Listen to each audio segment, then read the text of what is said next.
Super net കോട്ട ഫാബ്രിക്കിൽ muslin applique cut വർക്കിൽ വരുന്ന നല്ല ബ്യൂട്ടിഫുൾ കളക്ഷൻസ് ആണ് ഇന്ന് വരുന്നത്. ഫസ്റ്റ് സാരി വീഡിയോയിൽ കാണുന്ന പോലെ തന്നെ വളരെ സോഫ്റ്റ് കളർ പാലറ്റിലാണ് സാരി വരുന്നത്.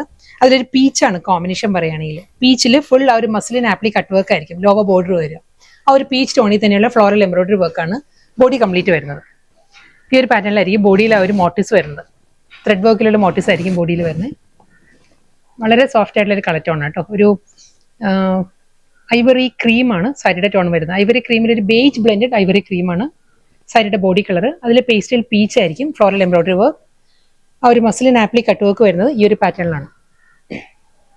നല്ല ഫ്ലോറൽ ഡിസൈൻസിലായിരിക്കും ഒരു ആപ്ലി കട്ട് വർക്ക് വന്നിട്ട് സ്കാലപ്പ് ഫിനിഷിലായിരിക്കും ബോർഡർ വരുന്നത് സാരിയുടെ. അടുത്ത കളർ ലാവൻഡർ ആണ് സാരിയുടെ ടോൺ വരുന്നത്. ഇതിന് മുൻപത്തെ സാരി ലൈലാക്ക് ആയിരുന്നു. ഒരു ടോൺ ഡാർക്കർ ആയിട്ട് ലാവൻഡർ ടോണിലാണ് ഈ ഒരു സാരി വന്നിരിക്കുന്നത്. സെയിം സ്റ്റൈൽ, അതേ പാറ്റേൺ തന്നെ ആയിരിക്കും. ആ ഒരു കട്ട് വർക്ക് ഡിസൈൻ എല്ലാം സെയിം സ്റ്റൈലിൽ തന്നെ with scallop border. Muslin applique cut വർക്കിൽ വന്ന് സൂപ്പർ നെറ്റ് കോട്ട ഫാബ്രിക്കിൽ നല്ല ബ്യൂട്ടിഫുൾ കളക്ഷൻസ് ആയിരുന്നു ഇന്ന് വന്നത്. ലാസ്റ്റ് സാരിയാണ് വരുന്നത്. ഇതും ഒരു പേസ്റ്റൽ ബേബി പിങ്ക് തന്നെയാണ് സാരിയുടെ കളർ വരുന്നത്. സെയിം അതേ സ്റ്റൈലിൽ തന്നെയാണ് ഫ്ലോറൽ എംബ്രോയിഡറി വർക്ക് തന്നെ ആയിരിക്കും. എല്ലാ സാരീസിനും ബോഡിയും ബോർഡറും ഈ ഒരു പാറ്റേൺ തന്നെ വരുന്നത് കേട്ടോ. ലോവർ ബോർഡർ വരുമ്പോൾ ഈ ഒരു പാറ്റേണിലാണ് cut work border with scallop ഫിനിഷിലായിരിക്കും എഡ്ജ് ഫിനിഷ് ചെയ്യുന്നത്. പ്ലീറ്റ്സിന്റെ പോർഷൻ ഈ ഒരു സ്റ്റൈലിലായിരിക്കും വരിക. മുന്താണി പ്ലെയിൻ ബ്ലൗസ്, സെയിം ടോണിൽ തന്നെ പ്ലെയിൻ ബ്ലൗസ്.